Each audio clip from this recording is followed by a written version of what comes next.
Good morning, everybody. Welcome to another episode of Hawk Blogger Mornings. I'm Brian Nemhauser. You can find me and all that we do at Hawk Blogger on YouTube, TikTok, Instagram. And crazy enough, I guess people are kind of into what's happening with the Seahawks. Over 3 million people tuned in this last month, which is, I think most of them are here to see our next guest, Matt Hasselbeck, here every Tuesday. Matt, man, welcome. How's your week started? It's good. It's good. We had our football banquet last night. It was more crying than I expected, from the head coach, who's my little brother. But I think it just goes to speak to, it's bigger than football in a locker room a lot of times. And that was really cool. And then we have signing day for our college-bound football players tomorrow, which is also a little bit emotional, especially because there's a lot of coaching movement in the college ranks. So, we got kids that are getting ready to sign to a place and their coaches are rumored to go somewhere else and go up, but, see how that goes. So it's the business of football is a real thing. And also the stuff that goes way beyond X's and O's. In terms of relationships is a real thing. So it's good lessons to learn. Again, not that I haven't learned them, but it's cool to be a part of it. Yeah, I'm glad you brought that up. I want to get into that a little bit, but first, how was your Thanksgiving? I knew you were out in the West Coast, yeah? Yeah, it was great. We've never had a Thanksgiving quite like that. And Thanksgiving was always kind of a work day for me anyway. So it was a work day for my son. They played USC this weekend and he had practice in the morning, like super, super early, but he was done by 11:30. So we did kind of a California Thanksgiving, like at a restaurant. We'd never really done that before. So it was good. It was very different. Amazing sunset in Santa Monica. So got a couple pictures, might be even Christmas card worthy photos. So it was a success. Wow. Well, congrats on that. And yeah, you kind of brought up the side of football. There's two sides of football that we don't talk about as much. And I'm kind of curious your experience. So one is you talk about the business side, which is not necessarily the dollars and cents. I know the NIL and all that stuff has changed a lot of things, but the actual deciding of where you go, the recruiting that goes on in college football and now in high school, right? Like, I mean, I'm guessing that's something that started to become part of your job, and Tim's job is even in high school, kind of trying to figure out who's going to be part of your school next year. How does that all work? Well, it's trickle down, and so like right now, where the season that we're in right now is helping our kids who are graduating high school, navigate where they're going next. We have a player on our team right now who essentially last night was like his graduation send off because he's going to be playing this particular kid's at Minnesota next year. So he's playing Big Ten football in like a few weeks, month, and so last year we had kids go to TCU and Tennessee and do that. And like, they're in it.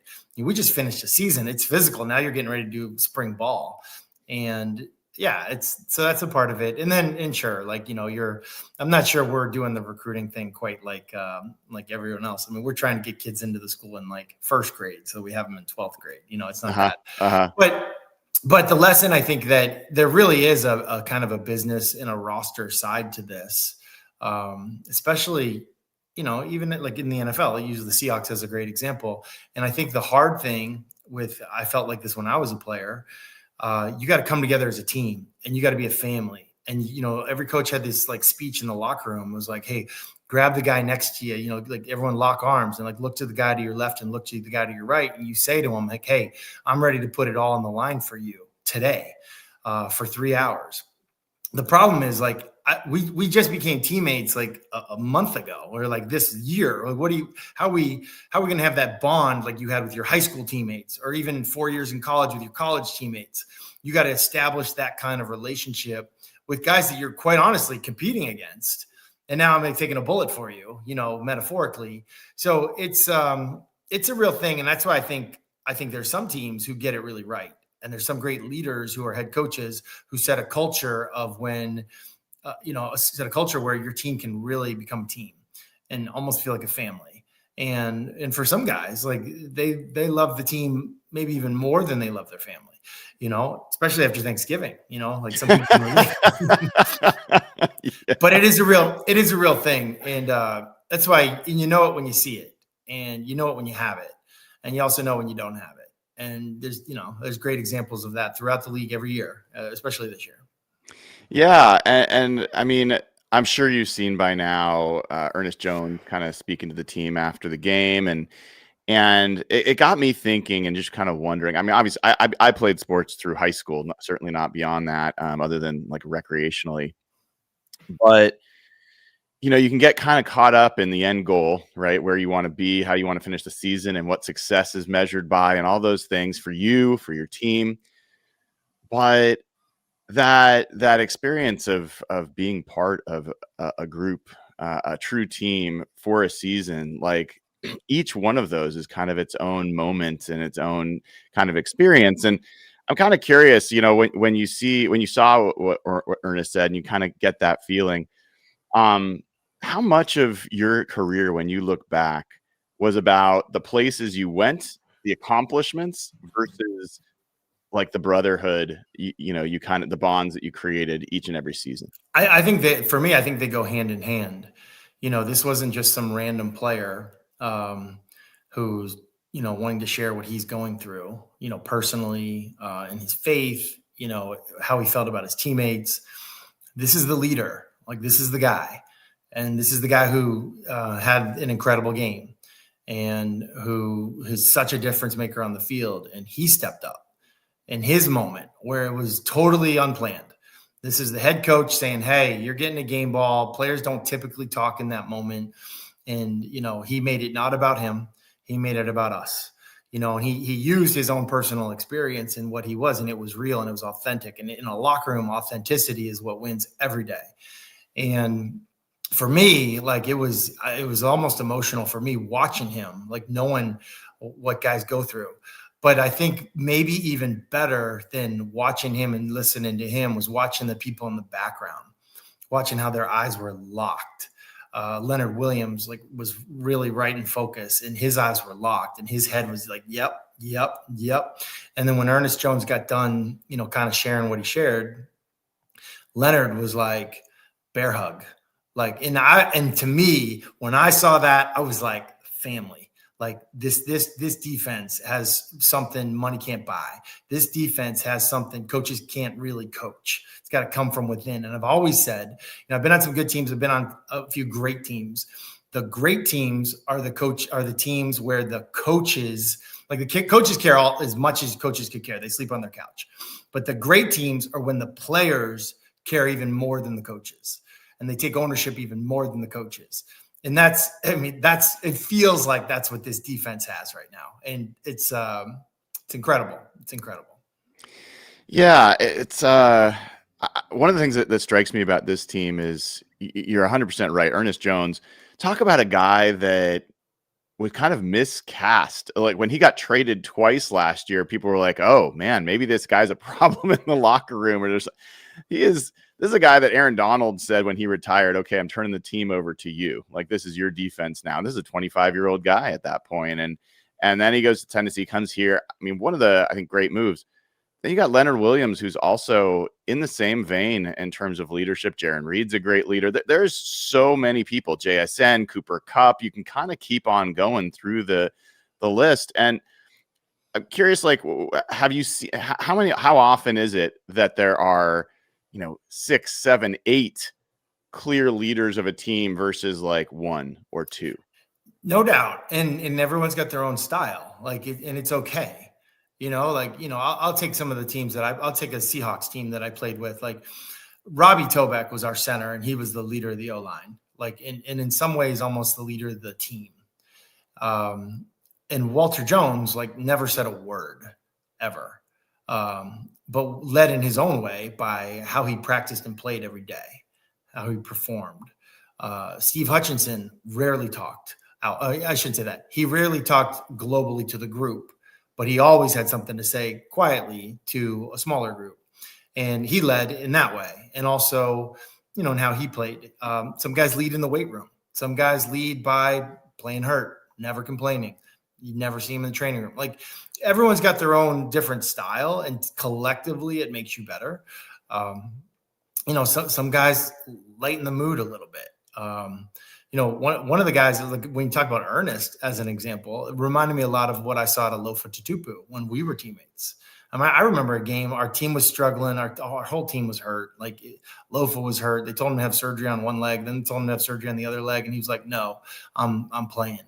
And then finally, like he couldn't play and he had to be out. And he got up in front of a team meeting one time and he said something just wild. I forget what it was exactly, but it was basically like, I'll donate my paycheck to whoever has the tackles that I should have had today. Like, come on. Like, I need young guys step up. I was like, whoa, bro. Like you just made it real. But he was like willing us to victory. He was trying to grab our young guys and be like, you got to play like vets. I'm not out there. You got to be out there for me. Like, it's just like, there's things that guys can do. And going back to Ernest, is like this really amazing moment where he's getting kind of personal about his personal struggles and his faith and like where he's maybe been and where he's trying to go and all that. But it's hard not to look at that and not also remember like a week or two ago when he was the guy at the mic having the back of the quarterback who threw 4 interceptions. Like he was the guy that was like, hey, you got something to say about Sam, say it to me, kind of guy. It's the same guy. Mm-hmm. And so I appreciate, and I think everyone appreciates the authenticity of when he has spoken. And there's enough room to go around in terms of leadership. Yeah. One of the things that I think it was less understood about that moment for Ernest down in LA when he spoke up for Sam, he was seething. He wanted that game against the Rams so bad. That was a personal game for him. And he played hurt in that game. And I don't think he had his best game, and he acknowledged that. But if Ernest Jones can be healthy the next time the Seahawks play the Rams, watch out. I think that one's going to be one to watch for sure, for a lot of reasons. But I'm going to be very curious to see how he performs in that one. So, Matt, you're an offensive player, an offensive coordinator now. There's a lot of folks that were just wringing their hands about this game this past weekend, a 26-0 shutout for the Seahawks. And the offense didn't look so great, but the defense, special teams played pretty well. And I'm kind of curious, how do you see a game like that? Well, I agree, and you brought up a game we played against the Eagles one time. I think we won 42-0 on Monday Night Football. And our stats were probably pretty good in the first half, but the second half, they were probably pretty terrible. And it's as a quarterback, it's actually harder when your defense scores or your special teams score. Like it actually throws you kind of out of a rhythm, much like, when your defense just can't get off the field, like it's like a similar groove you don't get in. So like, you're not complaining about it. Like, sure, great defense, go score. Like it's the goal of every defense, every great defense. But no, it can be a thing that throws you out of your rhythm just a little bit. And then you're playing against a defense that knows that their offense really is struggling. So now they're like, the heck with it, man. Like, we're just going to do stuff that you didn't see on film, or we're just going to throw caution to the wind. And I think that's what happened with Brian Flores a little bit, is that, I know Brian Flores really well, the D coordinator for the Vikings. He's a realist. So if he knows his offense isn't going to score, he's going to be like, we'll score. We'll figure it out. We'll feast or famine kind of stuff. And that also is like not ideal for an offense. Like you could feast, but you're also protecting the lead and that kind of stuff. So I want to get too worked up about it. I do think the goal of the game is to, get out of there with a win, get healthy. And then what you have to do the next day is you got to evaluate like where we're weak and where we need to get better and what we need to fix. And they're definitely, every week there's things to learn from and fix. Yeah. And I mean, we've talked a lot about the quarterback, Sam, and I want to talk a little bit more about him. One of the things that kind of struck me coming into this game and watching it is the Seahawks kind of could have just come in with the game plan they did against the 49ers, knowing what they could do against the Vikings offense, and just kind of turtle shell through this and win it. And it felt a little bit like that's how they started or how they played, but it also felt like Brian Flores exploited some weaknesses in that protection and was able to do it repeatedly, at least in the first half. But then they did kind of address that a little bit more in the second half. As far as like different systems of protection, there was kind of a controversy last year with the 49ers, right? That that Kyle Shanahan doesn't give his quarterback the ability to change protections at the line or adjust plays at the line. That's not part of how they do it. And that teams are starting to kind of figure out the 49ers protection schemes. How does that generally work? Like when a quarterback has some say versus a center has some say, like what are some of the different systems that people use to manage protection? Yeah, sometimes you go up there with like kind of a blank canvas. This is, I think, how Mike Holmgren would kind of go with it. You talk about it all week. You kind of say, okay, if they do this, then you got to protect us. And it's up to the quarterback, the center, and the running back to figure out, where we're starting from, who's the Mike, quote unquote. So you kind of do it that way. Now, there's a lot of other people who they literally will just call 2 plays or 3 plays in the huddle, and they'll just say, okay, this is like we only need 5 protectors kind of a play. And then this is one we need 7 protectors in protection. And then it's either this or that. So you'll hear them say alert, alert, or can, or kill, or, we're good, like one of those types of, communication triggers. I think it's all of it. I don't think the Niners do just one thing. I don't think the Seahawks do just one thing. I think where the danger is, though, is for a quarterback and for a play caller, is to think that you're more protected. You have better protection when you have 7 or 8 people in protection. I just strongly disagree. You see a lot of people, Seahawks being one of them this week, they said, all right, we're going to leave a tight end and a running back on a defensive end. That's 2-on-1. We have an advantage. Then we're going to slide our entire line 5-on-4. We now have an advantage. In theory, and on a chalkboard or a grease board, like you do, but if you don't practice it a lot, then you don't. Like you got to know, and you saw good players, but like just don't get a lot of reps at it, don't get a lot of practice at it. Tight ends maybe who are better at running routes than blocking. You're learning on the fly, and the protection isn't better. And as a quarterback, I hated it. I hated, when Jim Mora became the head coach in Seattle, he brought Greg Knapp, his offensive coordinator. Jim's a great coach. Greg Knapp's a great coach. I struggled with 8 men in protection, 7 men in protection. I wanted everybody out. I wanted five eligible guys to throw to. I didn't want Justin Forsett and John Carlson standing next to me. I wanted them out in routes. And it's just a philosophical thing. I don't think like one thing's right or one thing's wrong. But clearly, what is true is if you have more people in protection, that does not equal better protection. To me, it's just more people that can mess up. So I like when guys are out. Why did you like that? I mean, some quarterbacks probably appreciate having the extra time and the comfort. Sometimes you need it. Like sometimes you have no choice. They're bringing 7, you need 7. They're bringing 8, you need 8. But I think mostly because you don't get to work on it. And the guys that you're typically sliding to or doubling, like they're used to it. Like I watch Myles Garrett every week, and people are like, "Oh, this is how we're gonna chip Myles Garrett." Myles Garrett's more used to getting chipped than not. The best way to block Myles Garrett, this is what we used to do with DeMarcus Ware. Don't block him. Leave him in space. He's going to sit there like, okay, what's going on? Like, he's not going to rush. Like, I'm not used to this. Wham blocking a guy like Aaron Donald. Everyone's double teaming him. All of a sudden, nobody blocks him, and he freezes, and then he gets ear-holed by, like, a tight end coming from the D-gap. Like, wait, what? What just happened? Like, your best chance on a great player is to not block him. No, but I just think ultimately it comes back down to you got to work on it. And in practice, usually what happens is you work on your base plays, your first and second down plays, your normal pass protections. And then when it gets to 3rd and 7 to 10 or 3rd and 11 plus, or like kind of those critical blitz downs, 2-point plays, low red zone, when they all out blitz, you don't work on it a ton. You maybe get like 3 reps, 4 reps a day, or you walk through it on a Friday. So like when it happens game on the line, it's, it's just like a game of inches that way. And so I don't know. That's why you're not as good, I think. Did you ever, you and Robbie ever have words during a game based off of, protection calls or how that went?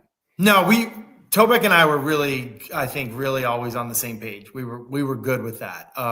He would get into arguments with his guards a lot. Like they would argue, and it's hard. Like, if the guy's like 1 inch this way, we're gonna say, oh, it's an even front. I'm uncovered. If the guy's 2 inches that way, it's like, oh, it's an odd front, and changes everything for everybody.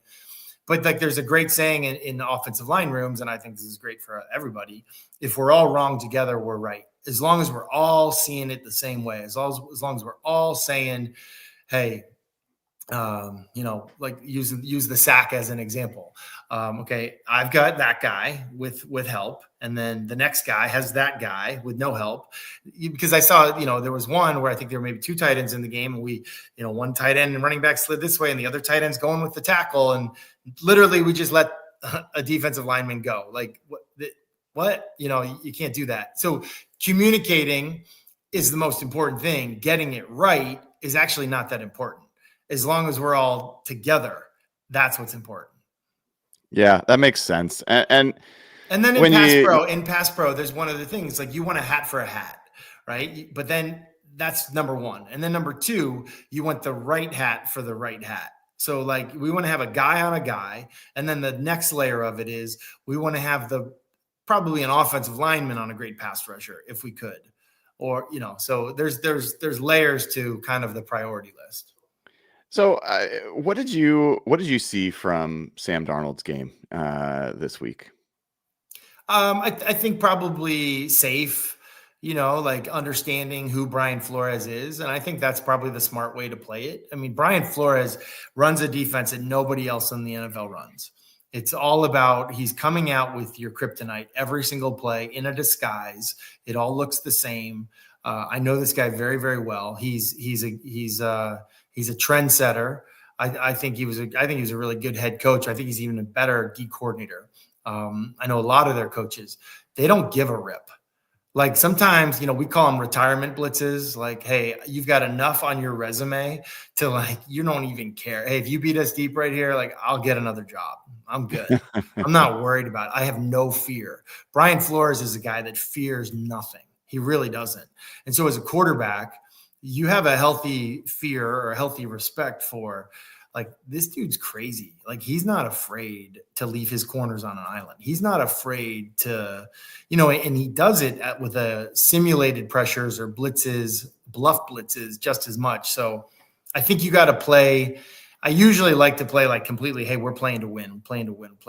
But I think there's an element of like not playing not to lose early in a game when you know who your defense is and who they're going up against. I think that's a real thing. How do you get, as a quarterback, better at holding onto the ball when you're sacked? It seems like a weird skill to have. And some people, it's like, how did they hold on to that ball? They were just absolutely blitzed, like just nailed. And then there's other guys, they're barely touched and the ball just pops out. So this seems to be an issue for Sam, and it has been for a while. You practice it. You don't get like when no one's like, so you wear a different color jersey, and like I used to wear a red jersey. Now they wear the Seahawks throwback, like the Steve Largent, Jim Zorn jersey, but no one's allowed near you. Like you picture you're standing in a hula hoop. No one's allowed in the hula hoop. So you can get sloppy with the ball. And if the coaches don't coach it, you're just going to keep doing it. There's a couple of rules. Left hand pressure. So your left hand pressure on the ball, even in practice, all the time. I did a feature on Joe Burrow about this. Like Joe Burrow's been sacked just about maybe more than anybody, but he's fumbled less than anybody. And he has great left-hand pressure. I asked Joe Burrow, I'm like, hey, you weren't always like this. I watched your high school film. You were one hand on the ball like you were Lamar Jackson or something. And he's like, Ohio State, Tim Beck happened. My coach at Ohio State, Tim Beck, was like, you will never play here unless you get two hands on the ball, left-hand pressure. He's something I had to like master. And he's like, now I don't even think about it. And, so like, that's kind of what happens. No one, like, it's not something coaches in the NFL really coach, but left-hand pressure is really important. There's another thing. The bottom of the ball, if you look at a picture of a quarterback, the bottom of the ball should not be below the bottom of your number. That's not like great ball placement. So like, I had a coach once, Dirk Cutter. If there was ever a picture of me holding the ball, the bottom of the ball was below my jersey number, I owed him a Coke. It was just like a little punishment thing. And it was just some little reinforcement to like make, you don't have to have it up here or whatever, but like you need to have it in a spot that's protected. So that's the thing. Fun fact on the home games though, for a quarterback, when you say like he gets blindsided and he holds onto the ball, and this would be great for the 12s. As a quarterback with a home game or even an away game, sometimes I guess you can hear the crowd. Like they'll take like a little bit of a, and so your eyes are downfield. You're not looking at the rush, and you hear the crowd like do that like little thing, and you just with your hand, you just squeeze a little tighter. You're like, you hear them kind of like gasp or sigh, and you're like, just I don't know, like something. Then boom, when they hit you, like it's not a complete surprise.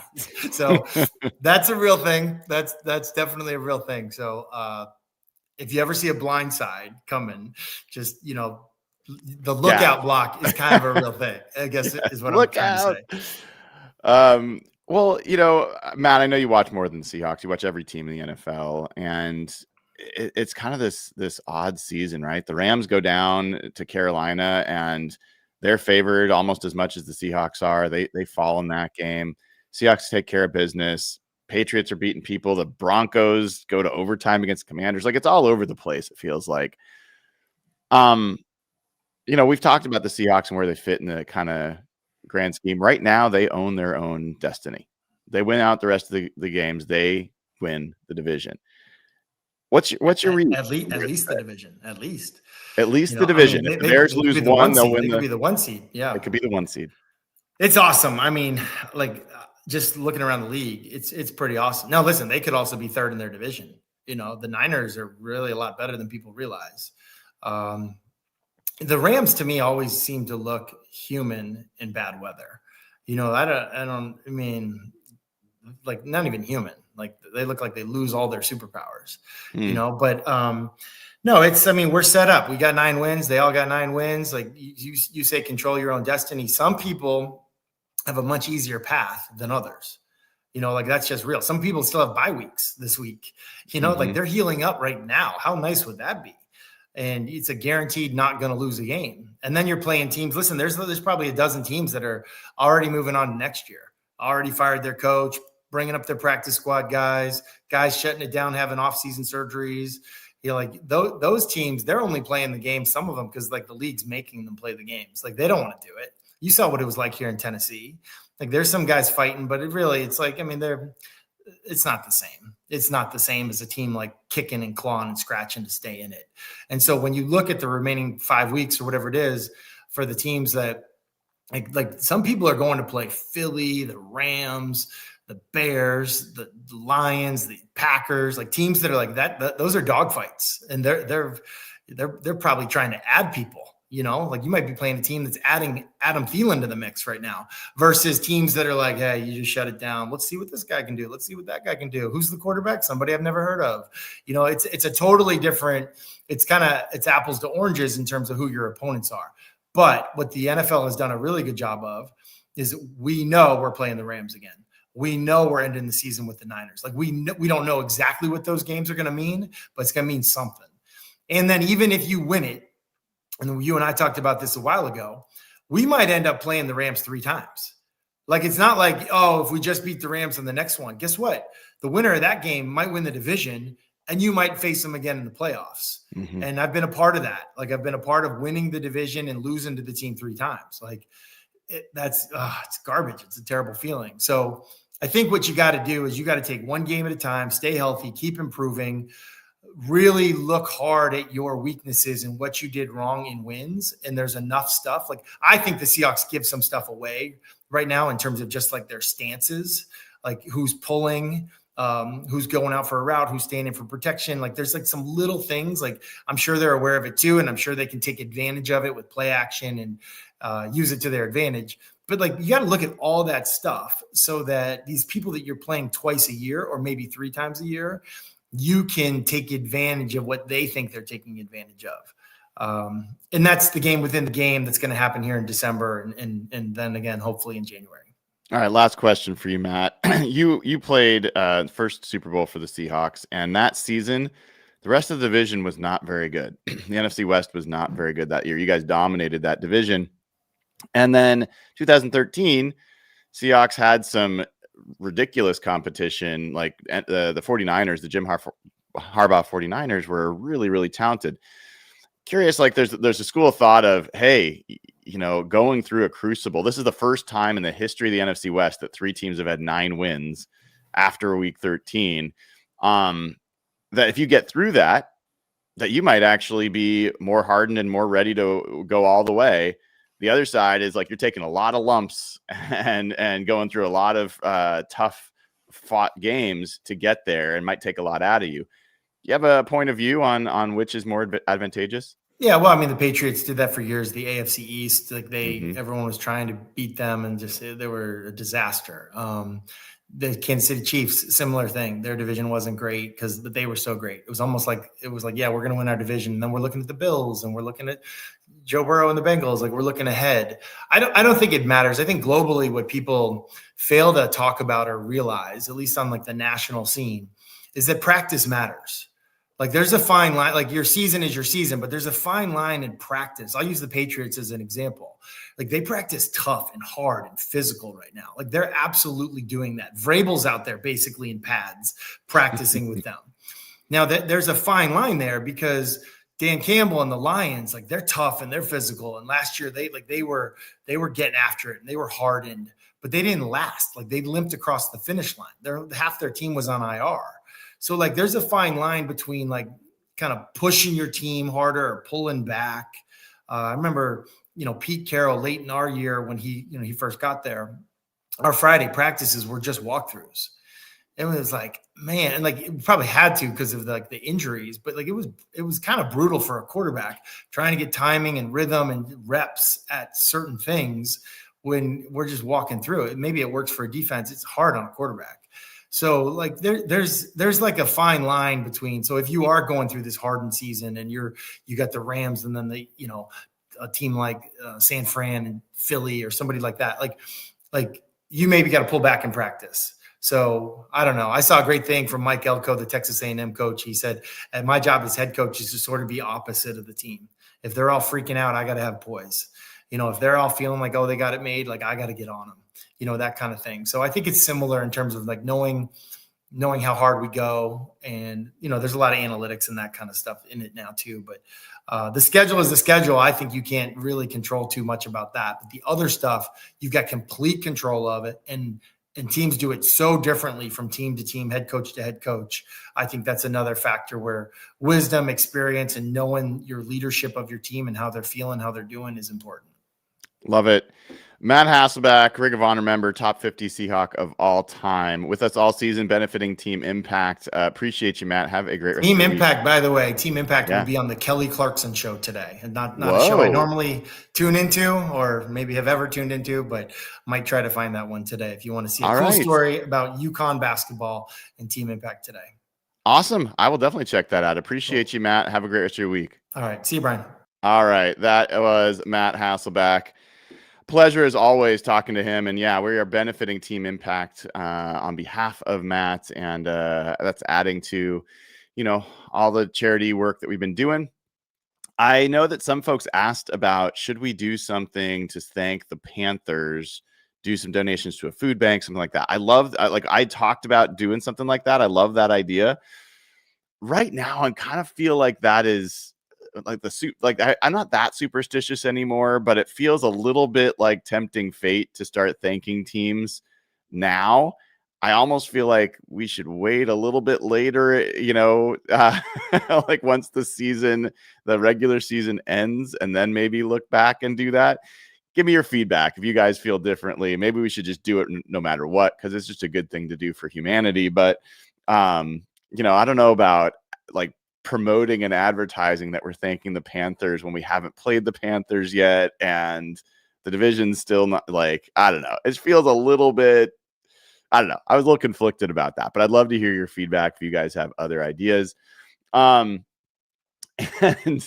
I know that there's some folks that are already kind of, talking about the Rams losing to the Panthers, and Panthers fans are taking offense to Seahawks fans, talking about, the Rams blew it against the Panthers. Panthers are not a bad team. They have a decent shot to win that division, and they played well against that Rams team. That was not a Rams team that just blew it. Like, Panthers played a good game and played a physical game. Their offensive line is really good, played really good in that game. And they're not going to be a pushover. I mean, all 4 games the Seahawks have to end the season are not easy. I would even say this game against the Falcons, I'll talk more about it tomorrow in First Look. I'll publish my tail of the tape probably later today. But I've done some of my initial looking at that team. I've looked at that team all season for the most part because I thought they were going to be a fun team this year, and they're just dreadful. But it's not for different reasons than I would have expected. It was their defense and their pass rush has actually become pretty darn good. This talented offense has just been bad. Before Michael Penix got injured, after Michael Penix got injured, it's just, I think they really made a big mistake letting Drew Dahlman, their center, go to the Bears. And what's happened to the Bears offensive line is kind of incredible. And part of it, I was kind of confused even at the time why they gave up on a young center for a really good running team. It was a little bit odd. And I want to take you guys through some work I did on the offensive lines across the NFL and share some of the things that have changed that, I don't know, you may be surprised by. Now, this was done before this game this past week, so some of the numbers are going to be a little bit different. But still, I think it's worth knowing if you haven't seen it yet. So I'm going to share that in just a moment. There's a couple super chats. Let's get to those. We have got Donald Hester, who's gifted 5 Hawk Blogger memberships. Donald, thank you, man. Appreciate you as always for your generosity. Get as many people part of this community as we can. If you get one of these free memberships, consider paying it forward, giving someone else a free membership, or upgrade to a club level membership that gets you access to the Discord server where you can hang out with us all day. Joseph Charles says, I argue with coworkers all the time when we start arguing as a fan base that JSN is the best at receiver, not just this year. When can we start arguing as a fan base that JSN is the best at receiver, not just this year? I don't exactly understand what you're asking, Joseph, if that's about as a Seahawks, the best Seahawks receiver of all time, or the best receiver in the NFL of all time. I think that's certainly too early to be having that conversation. And honestly, like, you got to do it for multiple years before you can start talking about the best ever to do it. I think JSN has a real shot to be the best Seahawks receiver of all time. And that's with a lot of respect for Steve Largent and Mike Sando. Dave Bowling and I had that conversation earlier in the year. And Mike Sando brought up some pretty important points and research he had done about contextualizing just how great Steve Largent was, that I think a lot of fans do not know because he's just a much different era player. OEL says Panthers are turning into a very, very dangerous trap game team. I don't think there can be a trap game team. They're above 500. They're in their division race for the division title. They've beat, they beat the Rams. They've beat some pretty good teams. They beat the Packers in Green Bay. I don't think you can call them a trap game, but that game for the Hawks will no longer going to be an easy game. It will be a battle. Yeah, agreed. We'll get there when we get there for that game. Smokehawk says running game stats for the first 9 games is last few. I think you probably mean versus last few. Yeah, I shared this yesterday on socials. I can share.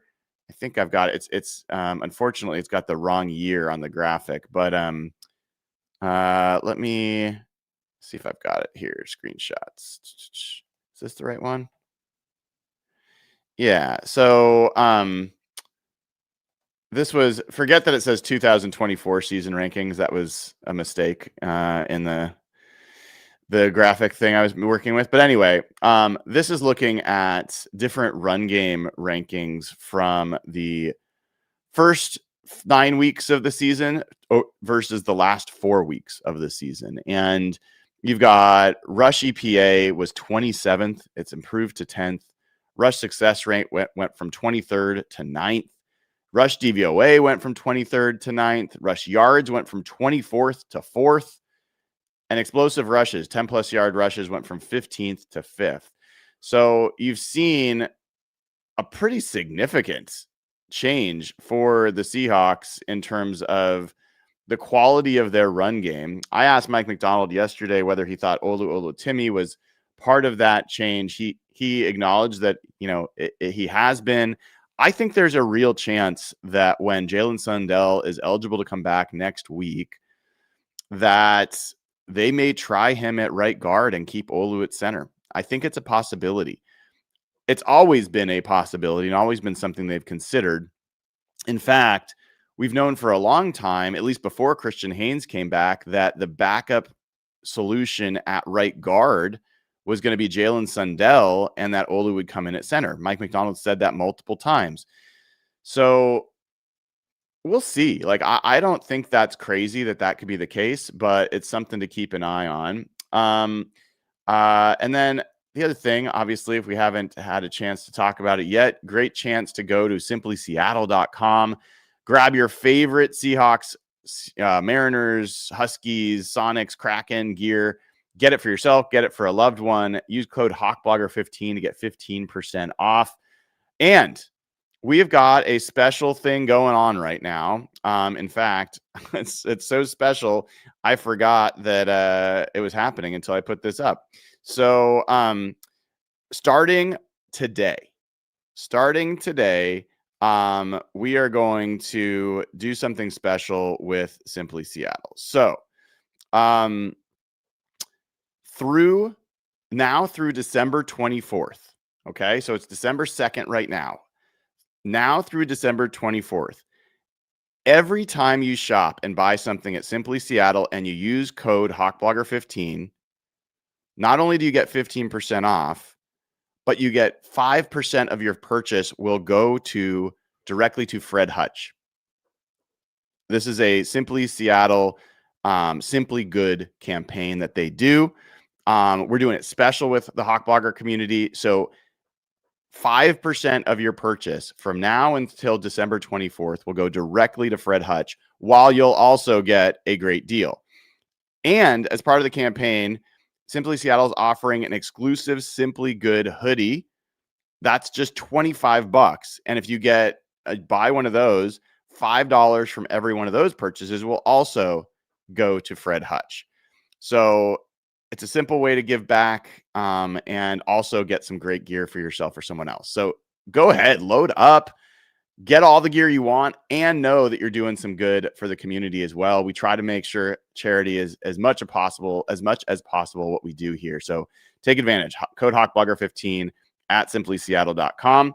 JKBoots.com/HawkBlogger. Go there, get your own special promo code that will give you the best deal on the best boots you're going to buy. From JKBoots, Washington-based company, family owned, and they're fantastic boots. You will not be disappointed. Grab the Sleeper app if you haven't already. Download it, get all your fantasy football information, get your NBA information, and get $20 without even making a deposit.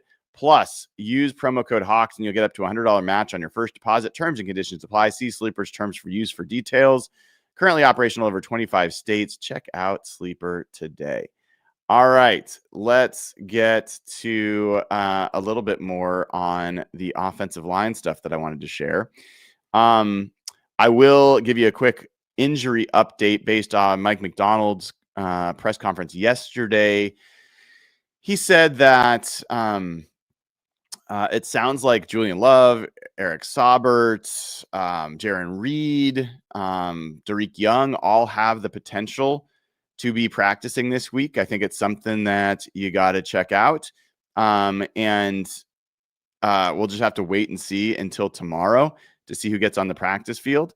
If they can't practice this week, I don't think it's the end of the world, but it sure would be great if they could do it. And we'll just see what happens regarding that. We'll also see what happens in terms of, is there some competition going on at right guard? Mike McDonald was asked about it multiple times and has been pretty honest about the fact that Anthony Bradford has been the guy who's won that position on a regular basis. And until he doesn't, he'll be the right guard, as much as people don't want to hear that. So that's how things have been, but we'll see if they continue. All right. So let me share this. So I wrote this article this past weekend about the offensive line approaches of a few different teams. I was kind of fascinated by the fact that the Vikings, the Bears, and the Seahawks all approached their offensive line makeover in different ways. And I remember, if you followed with me and Jeff Simmons and stuff during the offseason, I was pretty jealous of what the Bears did, getting Joe Thuney in that trade, getting Jonah Jackson, who I've been a fan of for a while, for nothing, for a 6th-round pick from the Rams, then signing Drew Dahlman, the top free agent center, and basically making over their interior offensive line in 3 moves with 3 veterans that all have Pro Bowl or higher pedigrees. And then you also had the Minnesota Vikings, who went and spent big on Will Fries, a guy the Seahawks targeted. They signed Ryan Kelly, an older, sometimes injured player. Will Fries also was a oft injured and often under below average player, but they spent big dollars on him. Then they drafted Donovan Jackson, a guy that I really liked coming out of Ohio State. So you have those teams, and then you had the Seahawks, who basically went very young. They tried to get Will Fries, but they didn't. They ended up with what ends up being the second cheapest and the 3rd youngest offensive line in the NFL. And then we kind of I wanted to go and see, like, how did that go? And one of the things I kind of realized as I was going through it was that it wasn't just, some teams actually went and changed personnel. Some teams did more than that. So here's a look at each team's kind of profile, right? So you've got the Bears, who not only made personnel changes, new head coach, they actually changed their run game emphasis. So what do I mean by that? The Bears went from a team that was running on 40% of their snaps, which was 25th in the NFL, to 7th. 47% of their snaps are run plays. All right. So they increased their emphasis on the run game. They also changed their play action rate. They went from 30th in the NFL in play action percentage to 3rd in the NFL in play action percentage. Beyond that, they went to be under center more often. The Bears are under center almost half of their snaps in 2025. That's 20% more than what they were in 2024, where it was only 29%. So now you've got a team that's running the ball more often, that play actions more often, that's under center more often. And by the way, under center play actions more effective. And they traded for some really quality personnel that have worked out.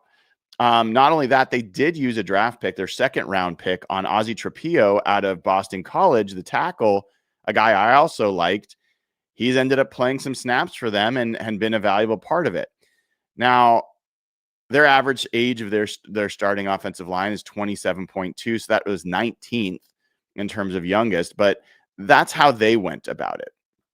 When you go to the Vikings, they didn't change coaches. No reason they would. They won 14 games. They didn't increase their run rate. They didn't increase their play action rate.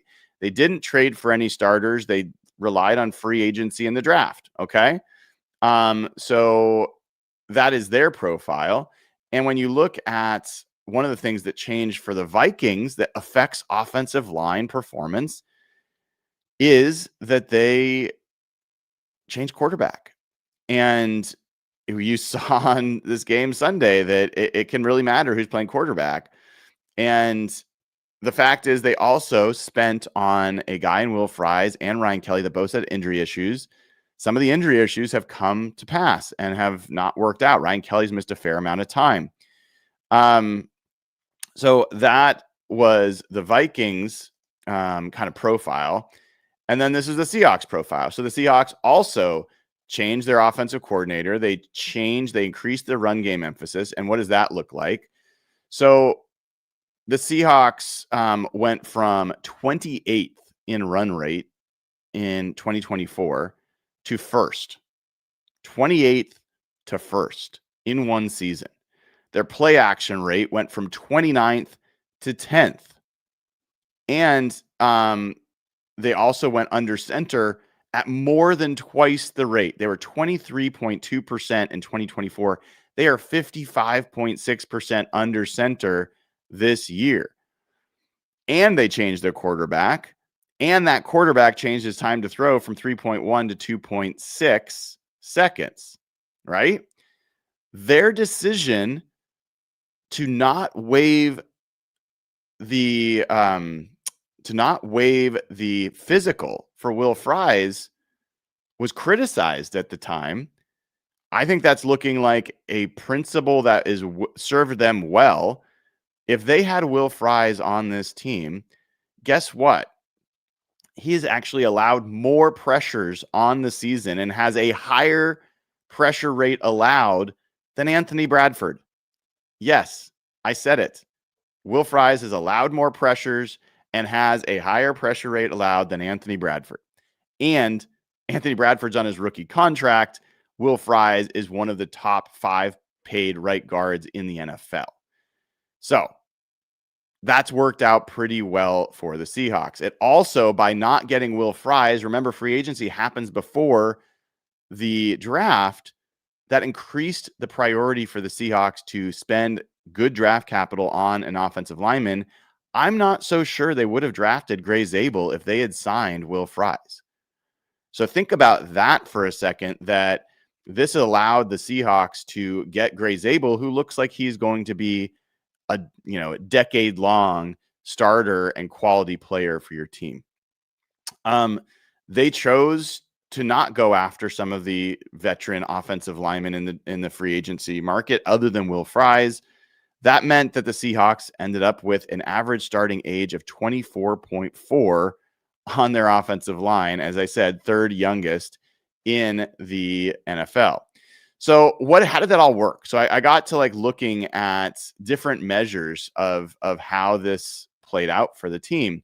And you can look here at, this is looking at the Pro Football Focus has an offensive line specific pass block efficiency. If you just look at pass block grades for an offense, that includes tight ends and wide receivers and fullbacks and running backs.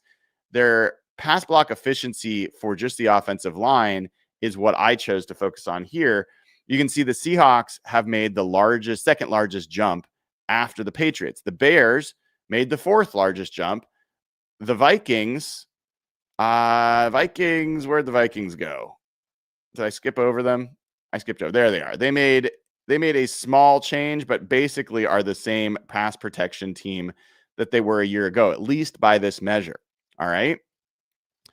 The next thing I wanted to look at is the pass block win rate for ESPN, which again focuses on the offensive line.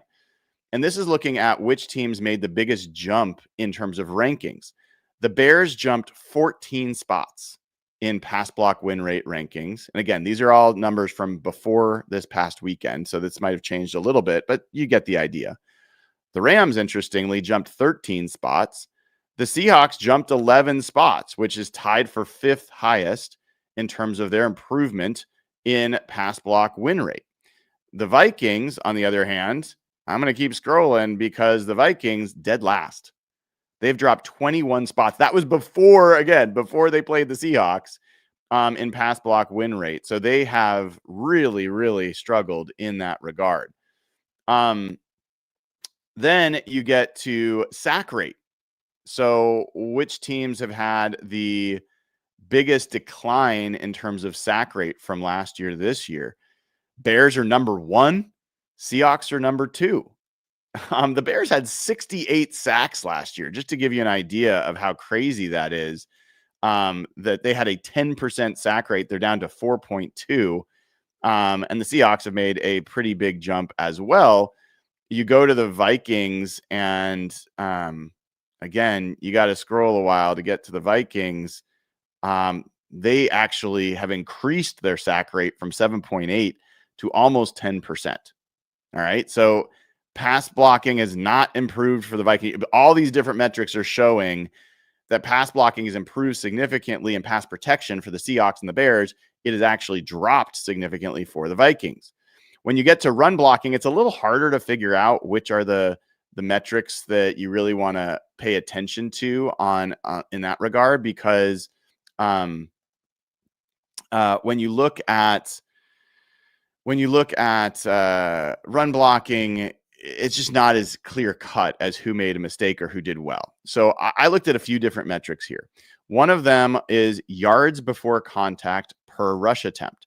This one's a little bit iffy because this has a lot to do with the running back making the right read. Are they able to avoid an initial rusher?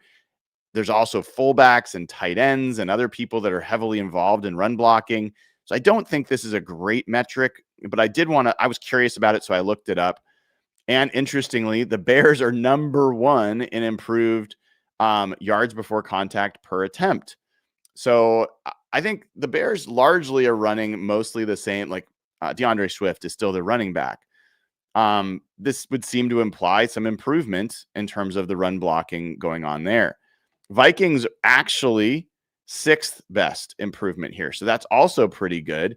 The Bears, their rank change they ranked 27th in this in 2024. They're number 1 in 2025. So you just see the Bears offseason changes to the offensive line, I think, have been the thing that have made them the team they are more than almost anything else.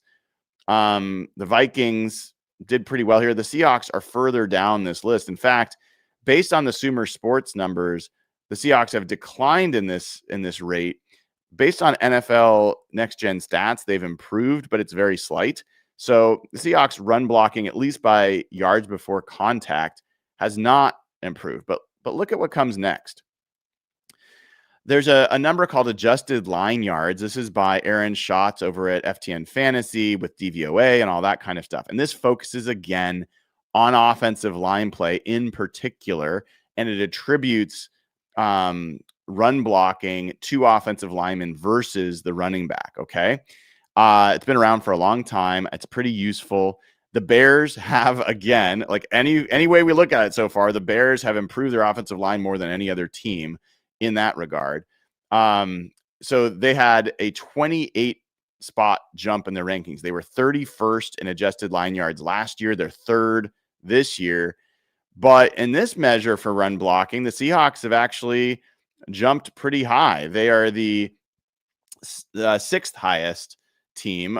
They've jumped 7 spots in the rankings from 26th to 19th. Still not great, but even in a year where they're not running the ball that well, there has been an improvement there. The Vikings improved 5 spots, so another indication that the run blocking has improved a little bit by adjusted line yards. And the final thing I did was run block win rate and the rankings there. The Seahawks actually have they're tied for the largest jump in run block win rate rankings in the NFL. They've jumped 22 spots. If you look at the Vikings, they've jumped 14 spots. The Bears jumped 3. So run block win rate does not like the Bears as much as the others. It likes the Seahawks quite a bit. And so one of the things to kind of look at here is the only metric we have that assesses both run blocking and pass blocking and is done the same way is win rate for ESPN. Pass block win rate, run block win rate, and also isolates to the offensive line. So I went and I added which of the teams that have made the biggest jump in pass block plus run block win rate year over year. Seahawks have made the largest jump combined cumulatively, both run blocking and pass blocking together, 33 combined spots. They're tied with the Jaguars in that regard. The Rams are up there at number 4. The Bears are number 7. And you keep going, you get to the Vikings. Vikings actually have dropped 7 spots when looking at this. The last thing I wanted to show you guys is just the cost. So if you look at the offensive line spending by team, The Vikings are fourth most expensive offensive line room in the NFL. The Bears, the sixth most expensive offensive line room in the NFL. Note that the Panthers are the most expensive offensive line room, and I think that's actually worked out pretty well for them. The Broncos are third. It's also worked out pretty well for them. Broncos are widely considered the best offensive line in football. But you scroll down. So fourth for the Vikings, sixth for the Bears. Look at the Seahawks. 31st. They spend $25.8 million on their offensive line versus these other teams that are spending more than 3 times that amount. And so when you get a team that is the second cheapest offensive line that has made the largest leap in terms of pass block and run block win rate, I think that's a pretty big part of the story of this season that maybe a lot of people don't understand. And I wanted to dive deep. A lot of people are like, oh, offensive line's so boring. Why are you talking about it? And, there's a bunch of other stuff we could talk about. I'm going to always focus on the things that I think are most pertinent and most foundational to how you build a great championship team. I've always been an offensive defensive line, truther. Like that's trenches to me is where great teams start. And I think that the decisions that John Schneider made this offseason have ended up being some of the best in his career. And specifically thinking about holistically how they addressed the offensive line, I think is a crucial part of how the Seahawks got here. I do not believe the Seahawks would be playing as well as they're playing if they just drafted Gray Zabel and ran the same system that Ryan Grubb ran last year. That might be obvious, but I just saying that. I don't think that it would be as good if they had a number of other offensive coaches in here. I think the fact that they got Clint Kubiak and John Benton in a proven system and that's under center and Sam Darnold is good at under center and play action, everything's fitting together and allowing the offensive line to not have to carry this full burden that they were asked to carry a year ago. And now, because they're so young, you have a chance for this group to grow together to where they can potentially take on a bigger burden and do harder things and be asked more of them. And I think we're seeing some of that in the run game starting to improve. And so, I think this is a story to watch. And I think it's toward the top of what I would say is a campaign for why John Schneider should win Exec of the Year. But just a huge, huge storyline to keep an eye on. All right. Got a super chat here from OEL. Do you think going forward with the run game improved that we will see far more screen passes and dumps offs from Darnold to running backs and tight ends? I mean, I talked about that a bit. Yeah, I do think I think the two places where this offense can give itself more ways to win football games besides explosive play action on early downs, which they've already proven they're good at. Number 1 is the run game. Number 2 is the run game. Number 10 is the run game. So run game is the most important, but then screens, swing passes, things of that nature, I think are up somewhere in that list as well as a way to have a solution, have an answer for some of the pressure looks that they'll get. Getting to be good at screens can cause some hesitation in a pass rusher or a defensive coordinator's play calls. Joseph Charles said, I meant better than Puka, Jamar, and Justin. This is getting back to the question about the best receiver in football. Yeah, I mean, I think the conversation is already happening for sure where he belongs in terms of JSN. Skiff Field Spar 75 says, will Hawks seriously consider sitting Bradford? I think they'll seriously consider anything that they believe is an improvement for their football team. They've done that at cornerback. They've done that at linebacker. They've done that all across the board. And so, I think that they will consider anything that they believe will improve the team. What fans may not believe is that they may come to the conclusion that Anthony Bradford's still the best option. that's not me setting the lineups. That's not me doing the evaluation. That's the team. And my best guess is that when Jalen Sundell comes back, they're going to try Jalen Sundell at guard. That's my best guess. Now, if Anthony Bradford goes out and has a kick-ass game this week and just absolutely looks fantastic like he did a few weeks ago for a 2-game stretch where he was really playing well, maybe he'll hold on to the spot. But I think they want Jalen Sundell as part of this solution on the offensive line one way or another. And the question becomes, is Olu a better center than Anthony Bradford is a guard? I think so. What I don't know is, like, Jalen Sundell, as much as I like him, he's super smart. He is going to hit his targets. He is very athletic. He struggles with power. He's not the biggest guy. Anthony Bradford, for all the things he's not, is a big dude. And Jalen Sundell may struggle with different things than Anthony Bradford struggles with. He may have less missed, like quick losses in terms of guys getting by him, but he may have a couple of those knocked on his tail or pushed all the way back into the quarterback's lap kinds of moments that Anthony Bradford has fewer of. He's a little bit more stout in that regard. So I'm just not convinced it's a very clear-cut improvement. I'm super interested in them trying it, but they got to be like, like after this week, then you're into the Colts, the Rams, the Panthers, the 49ers.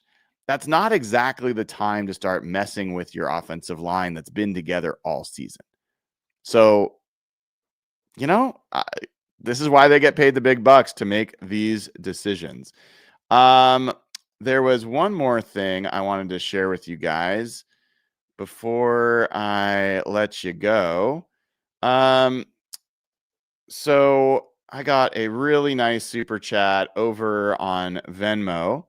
I'll refresh the page. Sorry, let me refresh. I am a human. Man, all the different hackers making our lives so miserable, having all these security measures just to be able to see something that is for us. So Mike Newell gave a really nice super chat over on Venmo. He said, longtime listener, thanks for everything you do. Keep it up. Thanks from me and local NYC Seahawks Irish pub. Hey, I've been in that NYC pub. I went there before the Seahawks 2013 Super Bowl win. A lot of fun and a great place. If you're ever in New York City, make sure you check it out. If you want to make sure that all of your super chat is going to me and the Hawk Blogger group, then you can go to venmo.com/hawkblogger. And that will mean that 100% of your contributions will go to, it's venmo.com Brian/Nemhauser. I think I said Hawk Blogger. I'm putting it in chat as well. With the YouTube super chats, which are awesome as well, and don't hesitate because they're super convenient for you guys. That one, 30% goes to Google. So I've appreciated some people. I think the first person who started this was, I want to say Cindy. It was Cindy. Cindy Shell was the first person that asked about this and started it. But there's been a bunch of you that have taken advantage. So I will keep monitoring that. And then let's see, do we have any new Apple Podcast reviews? We're up to 550 reviews. This one is from Dobie Coog. It says, quality Hawks insight. Great job, Brian. You speak to the things the 12s want to know. Quality guests and content. Splendid delivery. Thanks for the great work. Well, thank you, man. I really, really appreciate the positive support. It helps doing this every single day as a grind, but it's a fun one, and I appreciate the support. All right, everybody. I think that will cover everything for the day. It's been fun. Hopefully you enjoyed the time. I will be back with you tonight at 5 o'clock for Seahawks Collective with Annabelle Hasselbeck, as well as Michael Sean Dugar and Rob Staten. I'll see you then. And then I'll be back tomorrow with First Look Mark Ramondi, who covers the Falcons for ESPN, will join the show. That'll be at 8 a.m. And we'll do a Real Hawk Talk as well. All right. Have a great rest of your Tuesday. Take care.